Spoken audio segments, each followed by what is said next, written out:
France Inter. L'actualité internationale passée sous les radars, c'est Kevin Dufresne. Erupsi Gunung Merapi terekam dengan amplitudo maksimum 30 Et nous sommes d'abord en Indonésie, Kevin, où le Merapi s'est réveillé. Oui, ce volcan qui est l'un des plus actifs du pays sur l'île de Sumatra est entré en éruption hier. Éruption qui a fait au moins 11 morts, 12 personnes sont toujours portées disparues des touristes. Dans cette région prisée des randonneurs, l'éruption n'est toujours pas terminée. Elle a envoyé des cendres jusqu'à 3000 mètres au-dessus du cratère du Merapi, ce qui a rendu les opérations en hélicoptère impossibles. Les sauveteurs ont donc dû se relayer pour redescendre les corps des victimes sans assistance et pour évacuer les blessés aussi. Des dizaines de randonneurs victimes de brûlures à cause non pas de la lave mais des fortes chaleurs dégagées par l'éruption ou au bord de l'asphyxie en raison des cendres. Se pose la question de la présence de tous ces randonneurs ici alors qu'il existe une zone d'exclusion de 3 km autour du cratère du Merapi.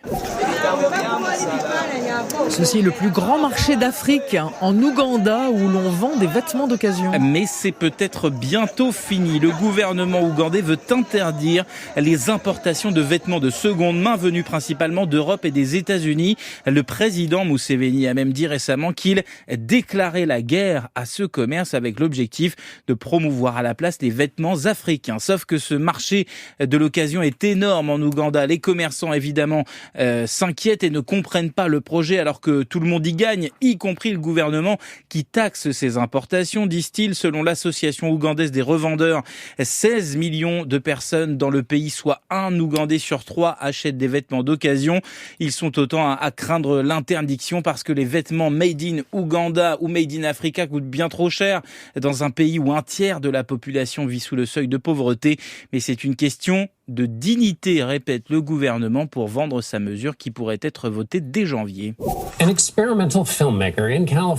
puis nous voici aux États-Unis avec un club de lecture, un book club qui a pris son temps. Plutôt oui, puisque ses membres ont mis 28 ans à lire un seul et même livre. Pourtant, c'est un club de lecture, tout ce qu'il y a de plus classique, à Venice, en Californie. Depuis donc 1995, ils sont entre 10 et 30 à se réunir chaque mois pour lire ensemble Finnegan's Wake de l'écrivain irlandais James Joyce, 628 pages, sauf que le dit bouquin est tellement difficile que les compères du club n'arrivent pas à lire plus d'1 ou 2 pages par séance pour réussir à comprendre cette langue si particulière qu'est celle de Joyce. Résultat, sans doute une lecture record menée par Jerry Fialka, cinéaste expérimental qui a créé ce club consacré à un seul livre parce qu'après avoir enfin fini Finnegan's Wake fin octobre dernier, devinez quoi ?